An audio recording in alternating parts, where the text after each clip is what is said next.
Bismillahirrahmanirrahim. Assalamualaikum warahmatullahi wabarakatuh. Allahumma sholli ala sayyidina Muhammad wa ala ali sayyidina Muhammad. Alhamdulillah kita ngaji lagi ya. Semoga dari kajian-kajian ini akan menambah pemahaman kita tentang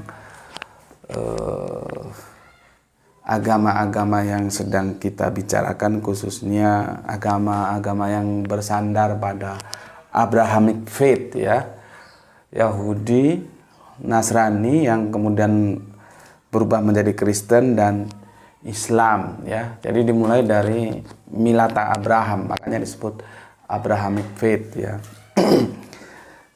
Dan karena di tempat kita ini bisa dikatakan sangat jarang sekali ya, kalau dibilang tidak ada ya mungkin ada saja teman-teman yang beragama Yahudi, jadi sedikit kesulitan kalau kita ingin tahu bagaimana sebetulnya tentang Yahudi itu ya. Lain halnya dengan teman-teman Kristen ya, kita di sini menjadi sesuatu yang menjadi pengetahuan umum bahwa dua besar agama di negara kita itu adalah Islam dan Kristen, sehingga kalau kita ingin konfirmasi dengan teman-teman Kristen itu bukan sesuatu yang sulit ya. Sehingga dengan demikian kajian-kajian ini berfokus dalam komunitas habitat Islam dan Kristen. Oke. Sekarang kita mengkaji dengan sebuah tema, Yesus untuk siapa? Ya. Yesus untuk siapa? Ya, tanda tanya. Yesus itu sebetulnya untuk siapa sih? Gitu. Yang perlu aku jelaskan ke kalian ya, kalau kita berbicara nabi, itu demikian halnya juga berbicara tentang Allah ya. Itu jangan terus kamu fokus terhadap pribadi ya, tidak. Apalagi tentang Allah, kita mau melihat Allah itu mana mungkin bisa ya. Nggak ada orang pernah lihat Allah itu tingginya seberapa, wajahnya ganteng laki atau perempuan tuh enggak ya. Jadi kalau kita berbicara Allah, berbicara Kanjeng Nabi, itu seharusnya otaknya itu ya, pelan-pelan aku ngomong karena aku lagi puasa ini ya. Jadi nanti kalau haus nggak bisa minum. Makanya ngomongnya pelan-pelan sambil nunggu buka puasa ya. Otaknya itu, kesadarannya itu harus terfokus pada ajaran. Gitu loh ya. Jadi kalau kita berbicara Allah, begitu juga Kanjeng Nabi, itu yang kita bicarakan itu ajarannya, bukan pribadinya. Gitu loh ya. Ajarannya. Nah, nanti kalau di sini kita akan paham tentang hal-hal itu, maka khususnya teman-teman Islam itu akan bisa menjawab pertanyaan dari teman-teman lainnya apabila ditanya, apakah kesaksian sahadah teman-teman Islam itu sahadah yang bohong, yang tipu-tipu atau gimana gitu. Karena apa? Kapan ketemu Allah, kapan ketemu Nabi kok bersaksi atas Allah dan Nabi gitu. Nah, itu harus bisa menjawab ya. Tapi nantilah itu akan aku kupas tuntas supaya kalian mengerti ya. Tetapi setidaknya dengan sebuah pengantar yang aku bilang, kalau sudah berbicara Allah, berbicara Nabi, itu fokusnya ke ajarannya. Ajaran itu yang disampaikan ke kita untuk menjadi sistem hidup kita gitu loh. Oke? Nah, kali ini aku memilih judul Yesus untuk siapa? Nah, itu kamu jangan berpikir Yesus secara fisik ini untuk siapa, bukan begitu. Yang aku maksud, ajaran Yesus itu loh untuk siapa? Gitu. Ngerti kamu? Karena nabi itu tidak bisa dilepaskan dari ajaran. Karena nabi itu difungsikan, dipilih oleh Gusti Allah ingkang Maha Agung itu untuk menyampaikan ajaran. Jadi nabi itu penyampai, bukan pembuat ajaran. Makanya kalau orang-orang bilang Islam itu Muhammadism, itu salah. Karena kalau diterjemahkan secara tekstual ya, literal, Muhammadism itu berarti Islam jadi ajaran Muhammad. Padahal Islam itu bukan ajaran Muhammad. Dan semua nabi termasuk Kanjeng Nabi Muhammad itu tidak punya ajaran. Yang mereka fungsinya hanya menyampaikan ajaran. Lah itu ajarannya siapa? Ajarannya Gusti Allah. Gitu loh. Gusti Allah bikin manusia nih. Nah, Gusti Allah mau hidup dalam sistem hidupku loh ya. Nah, sistem hidup itulah yang disebut ajaran.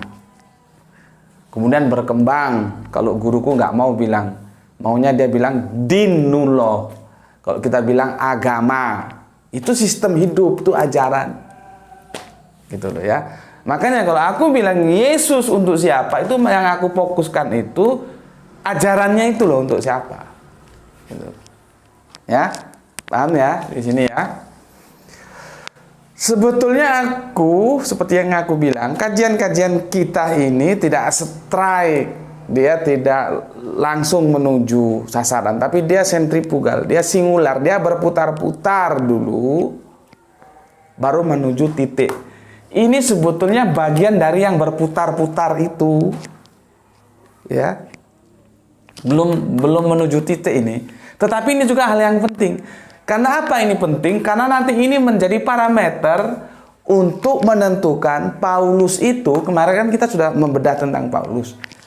Itu kira-kira selaras dengan Yesus enggak? Gitu loh.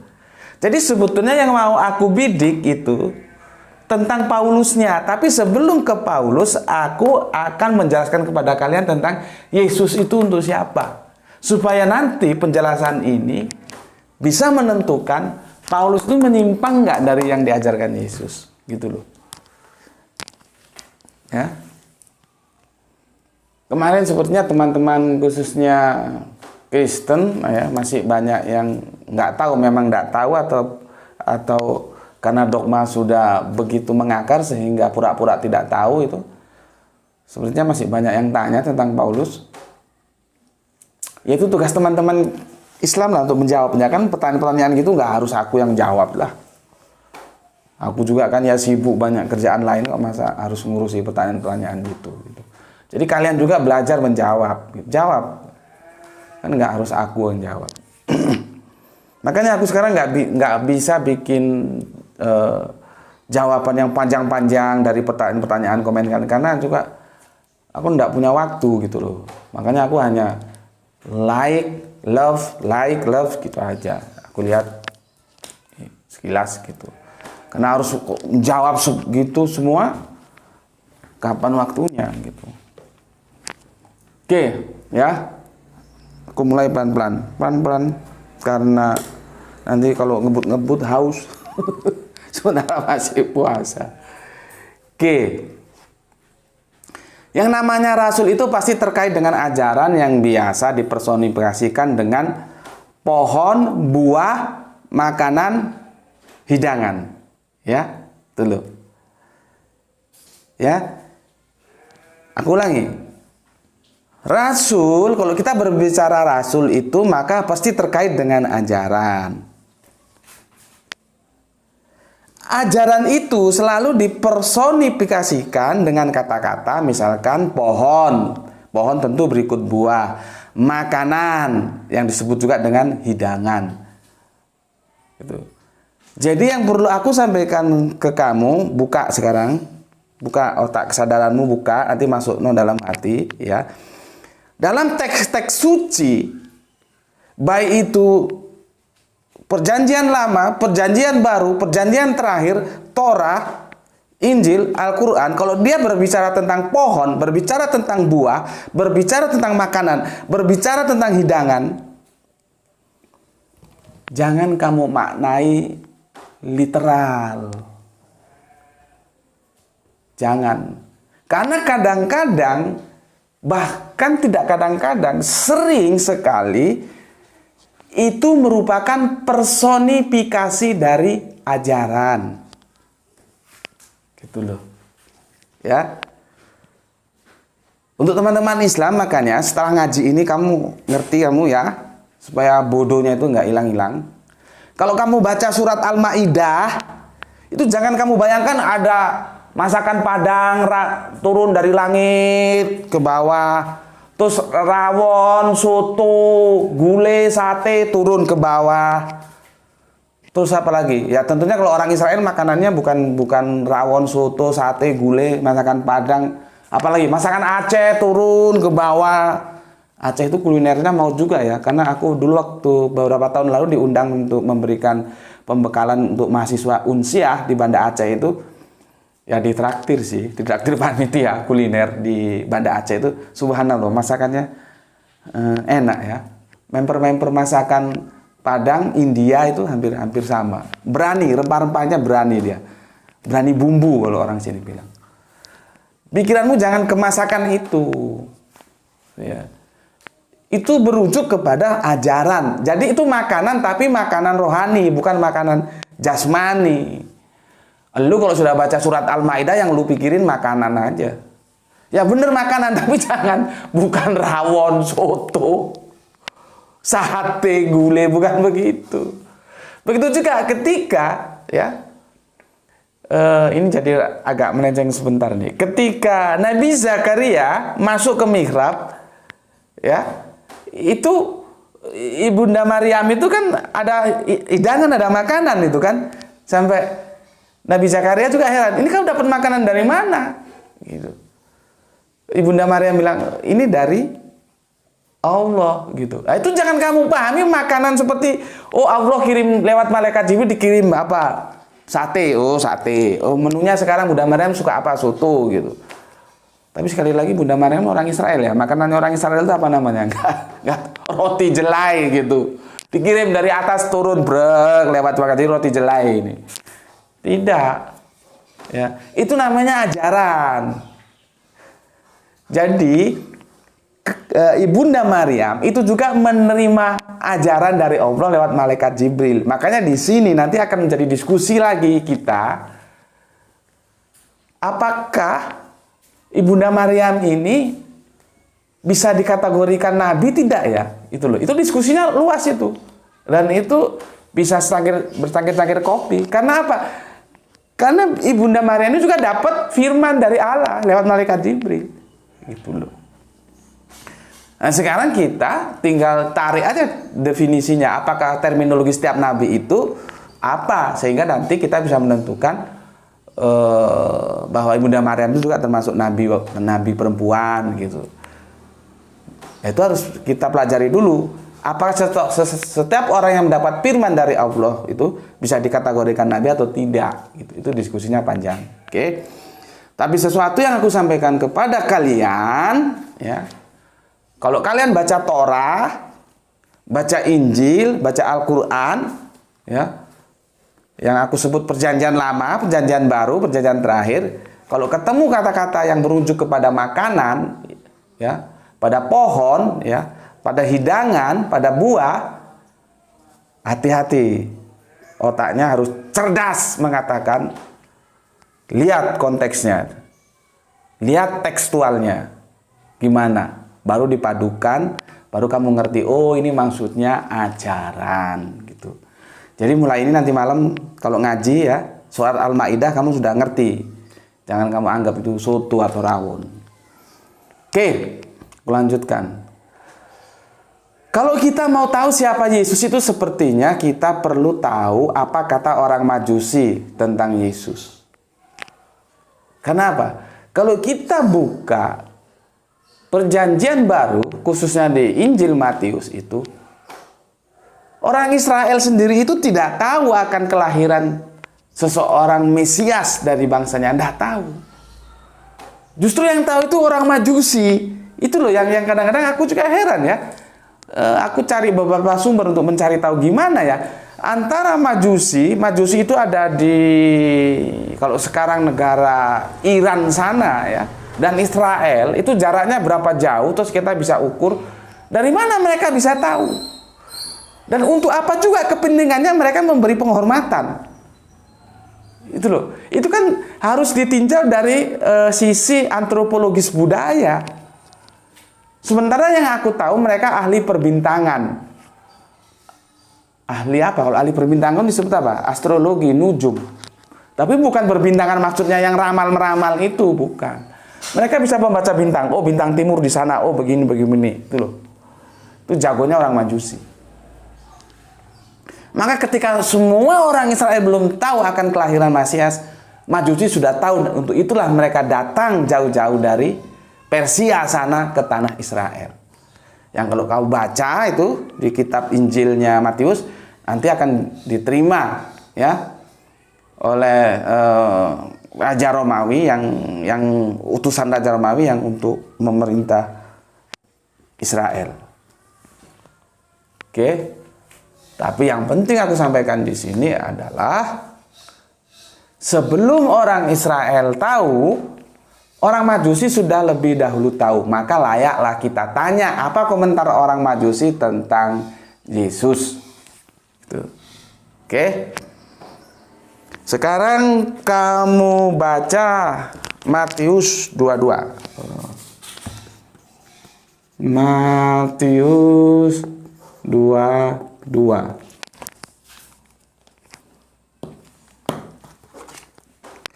Dan bertanya-tanya, di manakah dia, raja orang Yahudi yang baru dilahirkan itu? Kami telah melihat bintangnya di timur dan kami datang untuk menyembah dia.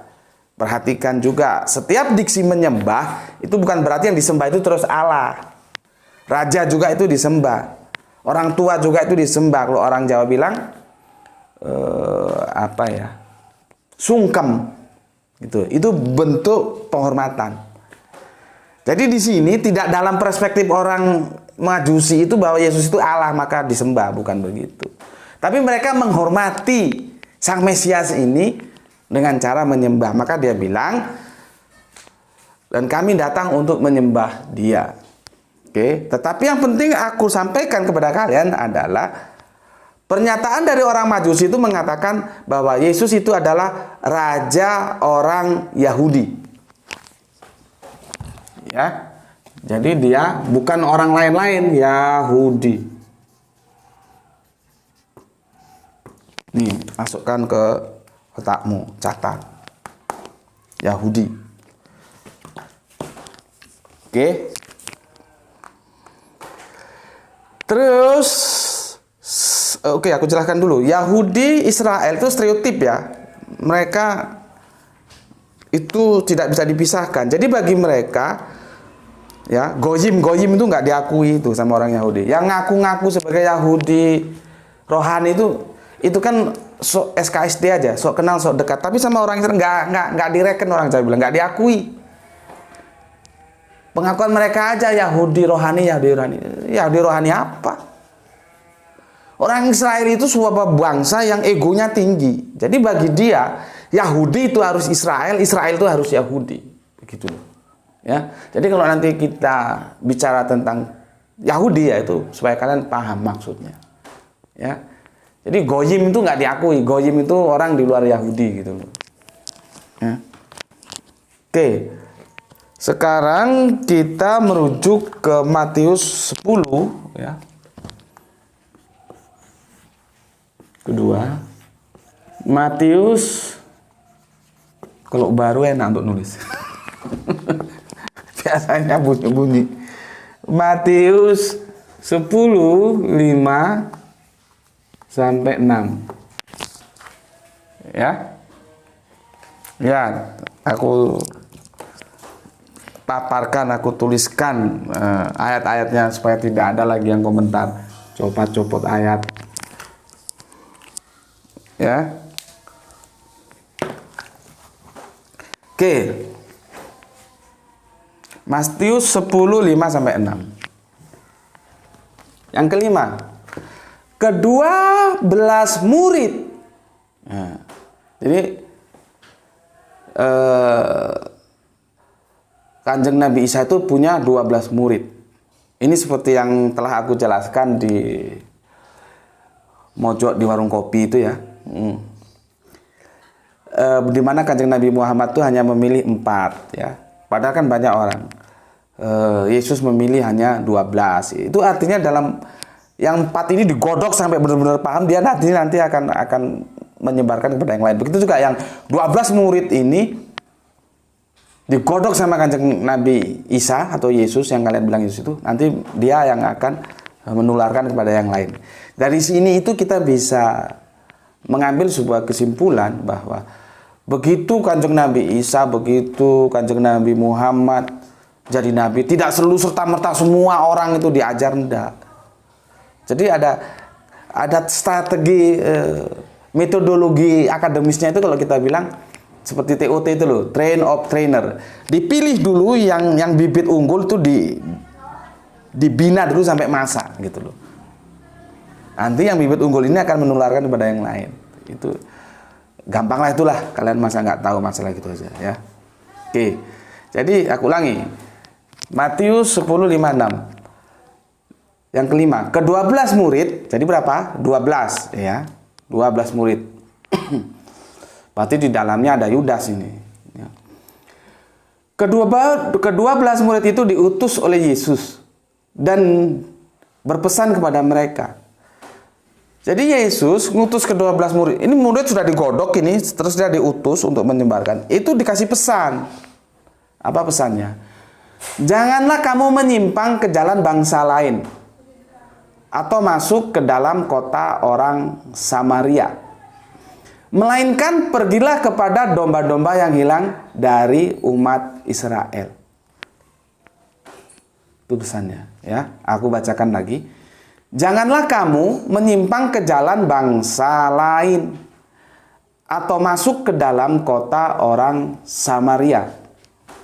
Melainkan pergilah kepada domba-domba yang hilang dari umat Israel.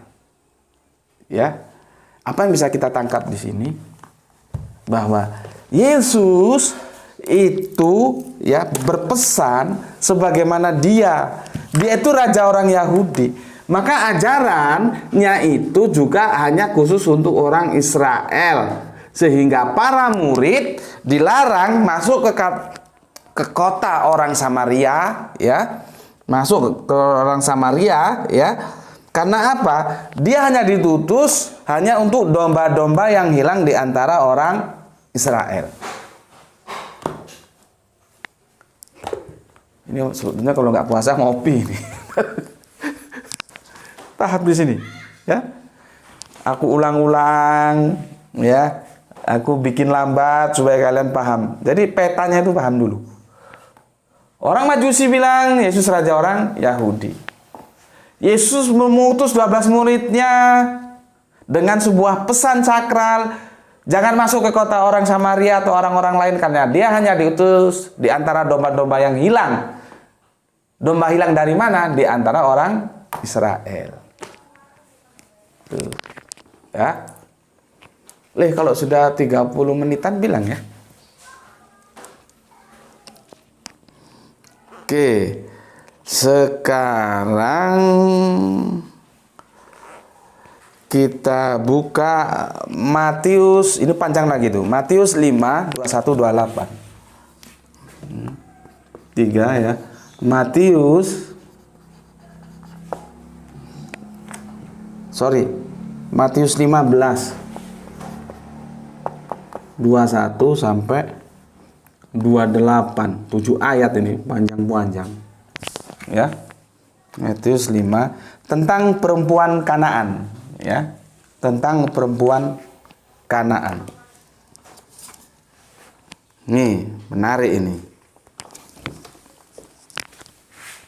Lalu Yesus pergi dari situ dan menyingkir ke daerah Tirus dan Sidon. Maka datanglah seorang perempuan Kanaan ya, dari daerah itu dan berseru, kasihanilah aku, ya Tuhan, anak Daud, karena anakku perempuan kerasukan setan. dan sangat menderita. Tetapi Yesus sama sekali tidak menjawabnya. Lalu murid-muridnya datang dan meminta kepadanya, suruhlah ia pergi. Ia mengikuti kita dengan berteriak-teriak. Jawab Yesus, aku diutus ya hanya kepada domba-domba yang hilang dari umat Israel. Ya. Tetapi perempuan itu mendekat dan menyembah dia sambil berkata, Tuhan, tolonglah aku. Ya.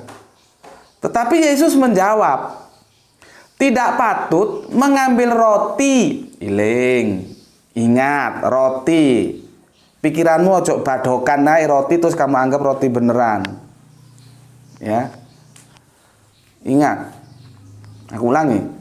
Tetapi Yesus menjawab, tidak patut mengambil roti yang disediakan bagi anak-anak dan melemparkannya kepada anjing. Lihat itu. Tegas sekali Yesus. Jadi kalau di Al-Quran itu ada, kita kalau ngomong sama orang kafir itu ya, itu jangan begini. Kadang-kadang teman ada yang begini, sudahlah orang kafir itu nggak usah didakwai. Kenapa? Dikasih tahu nggak dikasih tahu sama aja melet. Melet itu anjing, lidahnya menjulur gitu loh. Itu kalau ada teman-teman yang berkata itu tuh salah. Kalau itu dijadikan dalil untuk kita tidak berdakwah, terus dakwah ini mau bagaimana caranya? Gitu loh. Yang benar itu dakwah saja. Nanti diterima atau ditolak, itu urusan mereka. Apa mereka tetap mau jadi anjing dengan menjulurkan lidahnya itu? Dikasih tahu menjulurkan lidahnya, tidak dikasih tahu menjulurkan lidahnya ya. Kalau orang Jawa bilang dikandani melet, gak dikandani melet, itu kire itu anjing. Itu urusan nanti. Tapi dakwai dulu. Jangan-jangan kamu belum dakwai sudah ngomong, itu anjing. Kasih tahu nggak kasih tahu melet aja. Ya kamu salah. Dakwai dulu, baru nanti apa respon mereka itu hak mereka untuk menentukan pilihan. Gitu.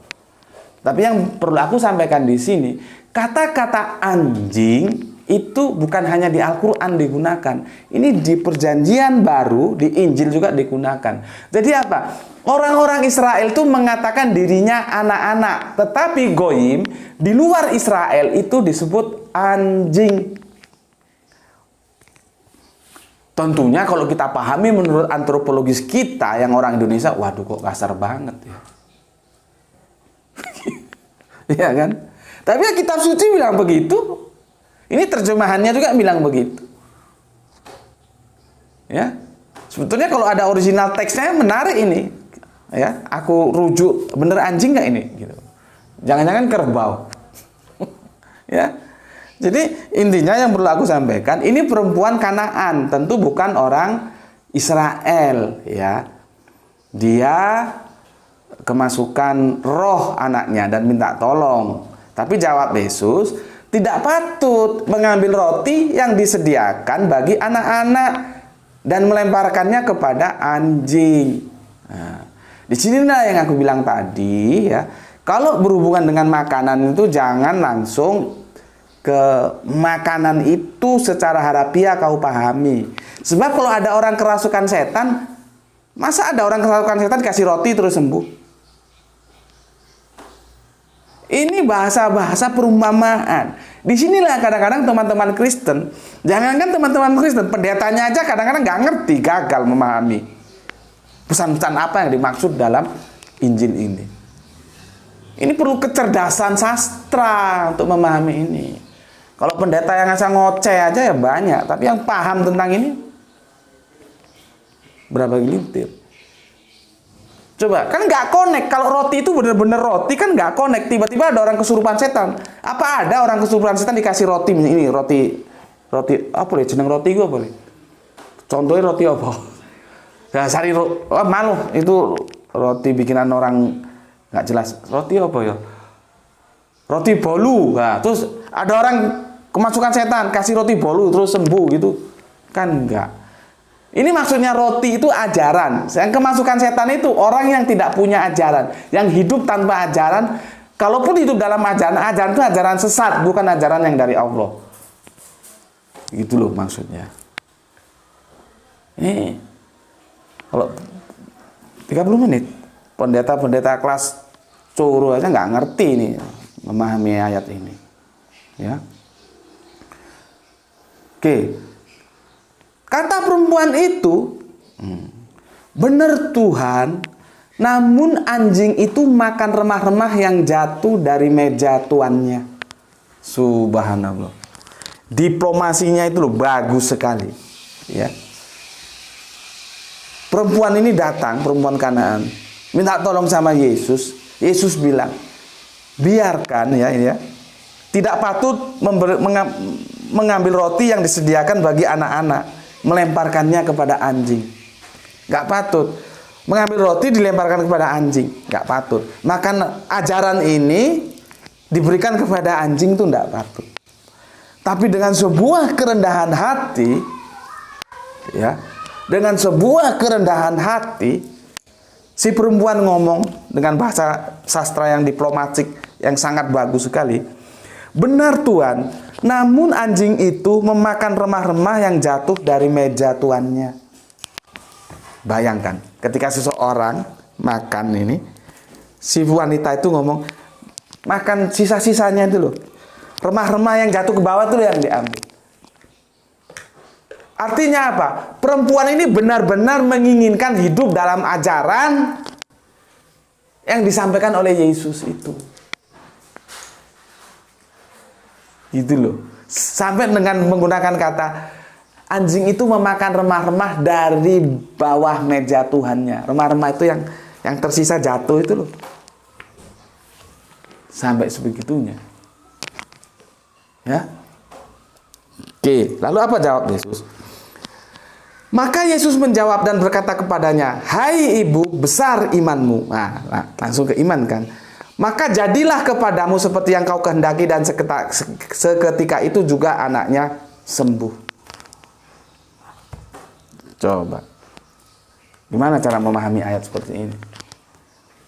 Anaknya sembuh itu maksudnya bagaimana? Ya anaknya kalau ikut ajaran Yesus ya sembuh, nggak sakit lagi.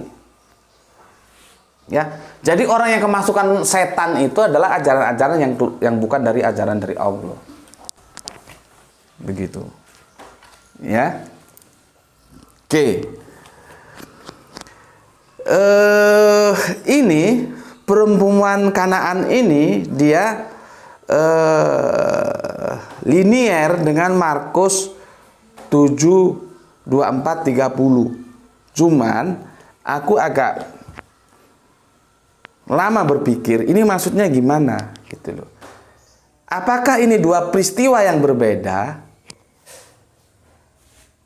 atau satu peristiwa yang sama? Kalau peristiwa yang sama, laporannya nggak kompak antara Markus dan Matius. Karena di Markus ini adalah perempuan Siro Fenisia, bukan perempuan Kanaan. Ya. Ini identik ini, 4 ayat. Ini Markus 7 ya. 24 sampai 30. Ya. Kalau di sini tuh perempuan Kanaan. Kalau di sini dia dari Siro Fenisia, bahkan disebut bangsanya bangsa Siro, Yunani ini. Siro. Aku masih konfirmasi ini kepada teman-temanku yang Kristen. Ini sebetulnya ini ceritanya ini dua cerita yang berbeda atau satu cerita yang sama? Karena narasinya sama persis. Nanti aku bacakan. Kalau ini satu peristiwa yang sama, berarti salah satu bohong ini. Orang satu Kanaan, satu Siro. Apakah Siro itu Kanaan? Apakah Kanaan itu Siro? Apakah ada satu tempat dengan dua nama seperti Ujung Pandang, Makassar, apa begitu? Ya, jadi tapi oke lah kita lalui dulu ya. Apakah ini satu-satunya bohong atau memang ini dua peristiwa yang berbeda? Ya, cuman kok narasinya sama persis. Lihat ya, aku bacakan Markusnya. Lalu Yesus berangkat dari situ dan pergi ke daerah Tirus, ya. Daerah Tirus, ya. Sama, tadi juga di daerah Tirus, ya. Di sini juga di daerah Tirus. Jadi lokus deliktinya sama, lokalnya sama, tempatnya sama di Tirus. Nah, dari situ berarti satu peristiwa ini. Tapi bagaimana kok simpang siur, yang satu Kanaan, satu Siro ini? Ya. Oke. Aku baca lagi, ya. Lalu Yesus berangkat dari situ dan pergi ke daerah Tirus. Ia masuk ke sebuah rumah dan tidak mau bahwa ada orang yang mengetahuinya. Tetapi kedatangannya tidak dapat dirahasiakan. Malah seorang ibu yang anaknya perempuan kerasukan roh jahat. Jadi di sini disebut kerasukan setan, di sini disebut kerasukan roh jahat. Ya. Tapi hati-hati, kemasukan setan dan roh jahat itu bukan berarti, kalau orang Jawa bilang kesambet. Apa ya kesambet bahasa Indonesianya nggak tahu aku. Ini bahasa ajaran. Berarti anak perempuan itu hidup di luar ajaran yang dibawa oleh Allah. Itu loh. Maka dia kesatukan setan, di sini kemasukan roh jahat. Ya. Segera mendengar tentang dia, maksudnya tentang Yesus, lalu datang dan tersungkur di depan kakinya, tersungkur. Kalau tadi Matius menggunakan kata menyembah Yesus, ini tersungkur di kaki Yesus. Nah, ini yang agak kacau. Lihat redaksinya. Perempuan itu seorang Yunani bangsa Siro Fenisia. Bangsa Siro Fenisia, seorang Yunani. Di sini orang perempuan dari Kanaan, nggak ketemu. Gimana ini ngerukunkan?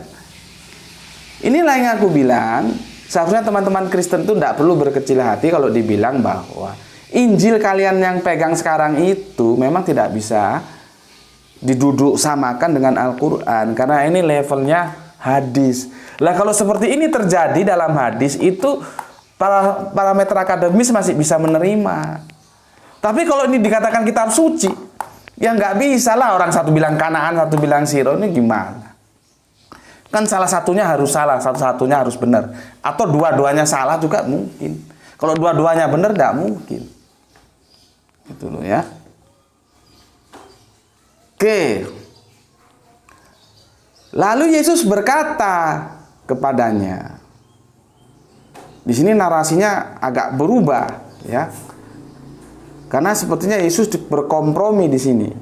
Dia bilang begini, biarlah anak-anak kenyang dahulu, sebab tidak patut mengambil roti yang disediakan bagi anak-anak dan melemparkannya kepada anjing.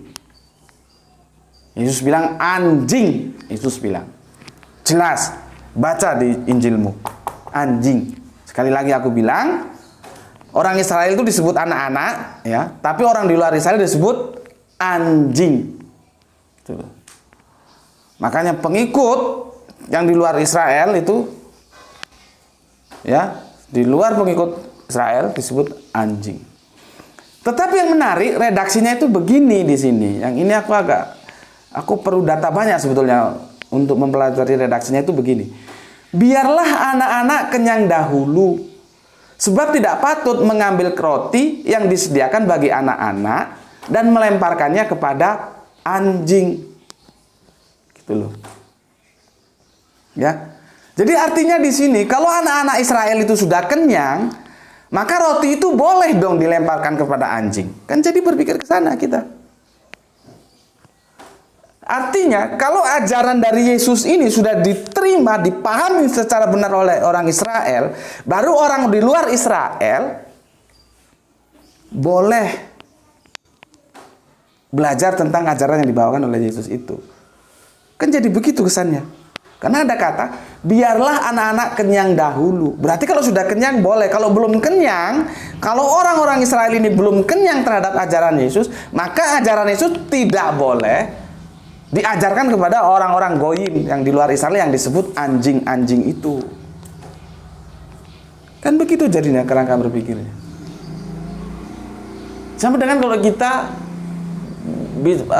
baca Al-Quran tentang riba. Riba itu dilarang, tapi pada salah satu ayat riba itu dikatakan tidak boleh memakan riba yang berlipat ganda. Nah, sekarang pertanyaannya, berarti kalau tidak berlipat ganda gimana? Kan itu menjadi diskusi yang juga menarik untuk didiskusikan ya. Seperti itu sudah aku kupas tentang riba ya, kamu lihat videonya. Sama seperti ini, biarlah anak-anak kenyang dahulu. Sebab tidak patut mengambil roti yang disediakan bagi anak-anak dan melemparkannya kepada anjing. Artinya kalau anak-anak sudah kenyang, boleh dong, kan begitu jadinya. Ya kan? Oke. Berikutnya, tetapi perempuan itu menjawab, benar Tuhan, tetapi anjing yang di bawah meja juga makan remah-remah yang dijatuhkan anak-anak. Coba. Sama persis kan redaksinya dengan ini. Tapi dari sini dia sudah bermasalah. Itu perempuan Siro atau perempuan Kanaan? Lagi pula ini redaksinya yang berikutnya ini lebih apa ya? Lebih menarik lagi. Begini katanya. Benar Tuhan, tetapi anjing yang di bawah meja juga makan remah-remah yang dijatuhkan anak-anak. Kalau yang di sini nggak begitu jawabannya. Begini jawabannya.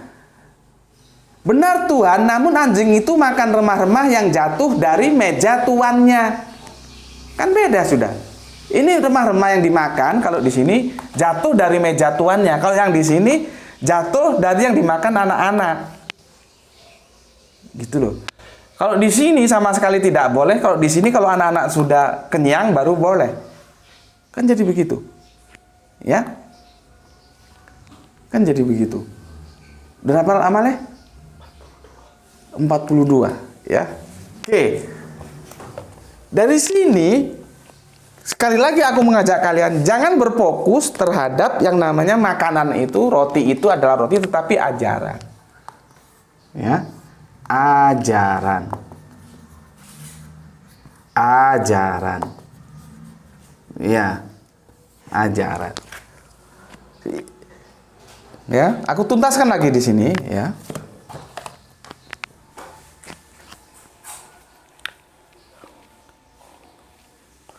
Aku tuntaskan lagi, ya. Tetapi perempuan itu menjawab, benar Tuhan, tetapi anjing yang di bawah meja juga makan remah-remah yang dijatuhkan anak-anak. Maka kata Yesus kepada perempuan itu, karena kata-katamu itu, pergilah sekarang sebab setan itu sudah keluar dari anakmu. Perempuan itu pulang ke rumahnya, lalu didapatinya anak itu berbaring di tempat tidur, sedang setan itu sudah keluar. Sudah keluar setannya. Yang jadi masalah sebetulnya, ya, yang perlu kita diskusikan, bagaimana kita menarik benang merah, ya. Lihat, Yesus itu raja orang Yahudi. Dia berpesan kepada anak-anaknya, ya, 12 muridnya itu, anak muridnya itu, tidak boleh ke bangsa-bangsa lain, hanya khusus untuk domba yang hilang di antara orang Israel. Ya. Tapi kenyataannya di Matius akhirnya, meskipun nanti ini perlu kita bedah, kenapa begitu, ya?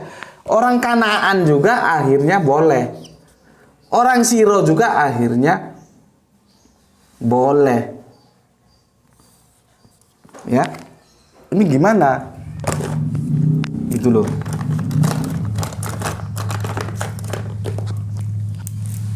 Gimana ini? Terjadi kontradiksi kan? Siapa bisa meluruskan ini? Aduh, siapa bisa? Ambil pisau leh. Ini mau apa? Kupas yang baru. Di sini wanti-wanti banget bahwa dia hanya diutus untuk domba yang hilang di antara orang Israel ini. Di sini dia ke bangsa lain, di sini ke bangsa lain. Coba. Nah, nanti kita lihat lagi di ayat berikutnya yang akan kita kupas. Sebetulnya Yesus itu untuk siapa? Supaya nanti kita tahu apakah dia bersifat universal, ajaran Yesus itu, atau khusus untuk bangsa Israel. Sementara di sini sudah terjadi masalah, ya. Ini baru ini, ya. Alhamdulillah, terima kasih yang ngirim apa ini? Spidol. Ya, matur nuwun ya, semoga menjadi amal soleh panjenengan. Di sini dia khusus disebut raja orang Yahudi. Diperkuat di sini dia khusus untuk domba yang hilang di antara Israel. Tapi di sini Kanaan juga diajar, tapi di sini Siro juga ada. Kanaan dan Siro ini bukan orang Israel. Tetapi yang jadi masalah di ayat ini terjadi kontradiktif. Di sini disebut Kanaan, disebut Siro. Mana yang benar? Gitu loh. Ya, mana yang benar? Itu yang pertama. Redaksionalnya juga beda-beda. Di sini Yesus kompromistis, di sini tidak amat kompromistis meskipun akhirnya diajarkan, tapi di sini sangat kompromistis dengan adanya kata-kata biar anak-anak kenyang dulu. Itu loh. Ya. Jadi dari di sini, dari semua ini, bagaimana sebetulnya duduk permasalahan kedua ayat ini loh. Aku ngajak berpikir kalian di sini. Ini yang aku kasih merah ini, ayat ini sebetulnya ini original atau tambahan ini. Supaya nanti kita bisa menentukan. Tetapi sejauh apapun yang kita gali dari kedua ayat ini, kita sudah tahu ada kontradiktif yang itu sulit diketemukan, ya. Yang satu orang Kanaan, yang satu orang Israel. Maka ini layak untuk diragukan bahwa ini adalah sisipan. Dulu. Karena apa? Kalau ini dianggap benar, ya, dia akan tabrakan karena Yesus hanya diutus oleh domba yang hilang di antara orang Israel. Tuh. Oke, sampai sini dulu ya. Nanti kita lanjutkan di season kedua ya. Ini tidak bisa kita selesaikan karena aku juga puasa ya. Staminanya agak turun kalau terlalu panjang-panjang. Ini sudah berapa lama ini? Sudah 47 menit ya. Di sini dulu ya, aku jelaskan. Setidaknya sebelum kita masuk ke seri yang kedua, maksudku ini aku mau bikin satu seri tapi nggak bisa. Kita harus dapat kepastian dulu. Yesus ini untuk umum atau untuk khusus? Itulah yang aku mau. Supaya nanti kita bisa menentukan langkah yang ditempuh Paulus itu benar atau salah ketika dia membawa kekristenan itu keluar dari teritorial Israel. Itu loh. Jadi inti kita itu tetap ke Paulus. Hanya ini sebagai lintasan singular yang harus kita lalui. Tetapi ini juga penting. Sementara aku suguhkan data seperti ini. Ya. Matius 15:21-28 mengatakan wanita Kanaan. Markus 7:24-30 mengatakan wanita Syria. Siro, bukan Syria, sorry. Siro dari Yunani. Teksnya begitu. Kalau misalkan Yesus mengajarkan, meskipun dalam bergaining yang tidak sama, ya, berarti kan Yesus sudah melanggar apa katanya yang dia ucapkan di Matius 10 ini, 10:56 ini. Dan itu sudah wanti-wanti disampaikan kepada para muridnya. Kan jadi, kalau orang Jawa bilang kan isuk tempe sore dele. Kalau misalkan aku jadi muridnya, bos, lu gimana sih bos? Katanya kemarin hanya untuk domba-domba orang Israel kita diutus. Ini orang Kanaan ini orang Siro ini. Perempuan Kanaan perumahan itu bukan orang Israel, tapi kok diajar juga gimana sih bos? Kira-kira bahasa lepasnya kalau bahasa gaulnya gitu loh. Kita kan kaget. Ini kan ada bos. Lu gue hanya utus ke Bogor aja ya, jangan kemana-mana. Ya. Tiba-tiba ada orang di Batu sini minta pertolongan, dia ada sama Yesus datang ke Batu. Murid kan jadi tanya, bos gimana? Katanya di Bogor saja nggak boleh kemana. Ini ke Batu sampai ke Jawa Timur, padahal Bogor Jawa Barat sana. Gitu. Ya, itu jadi kontradisinya. Aku tunggu apa jawaban kalian di komen itu ya. Apakah ini, kalau aku sih aku menolak ini. Tapi kalau kalian terserah. Terserah. Aku menolak 3 dan 4 ini menjadi sesuatu yang original ya. Akhirnya ini tambahan atau ini sebagai hadis. Kalau hadis itu biasa bisa diterima, hadis itu tidak absolut ya. terjadi penyimpangan-penyimpangan seperti ini. Yang ini nggak bisa diketemukan, ya. Kalau ini diterima sebagai sebuah kebenaran, dia akan berhadapan dengan ini, bertentangan dengan ini, dengan dua yang di atas ini. Nggak bisa dirukunkan, ya, dengan dua yang di atas ini, nggak bisa. Karena ini sudah jelas paten khusus untuk orang Israel atau orang Yahudi. Maka kalau ini diterima sebagai kebenaran, ini akan runtuh. Kalau ini diterima sebagai kebenaran, ini yang harus runtuh. Maka tidak bisa ketemu. Gini. Mana tadi yang baru? Nih ya. Ini dia. Ini akan saling bertabrakan. Maka pilih yang mana? Kalau aku sih milih yang ini. Yang ini tambahan gitu. Ya. Itu dari aku. Kita ketemu besok insya Allah ya, dalam keadaan sehat semua. Pesan dari aku, harus baca Quran ya, ngaji Quran ya, baca Quran nggak usah banyak-banyak gitu ya. Dan apa yang kamu dapat dari sini kamu bagikan kepada yang lain. Jadi jangan ilmu ini berhenti di kamu aja, dan itu nanti akan menjadi amal soleh untukmu, bahwa kamu juga berdakwah. Sampaikan di sini apa yang kamu dapat dari kajian di channel ini ya.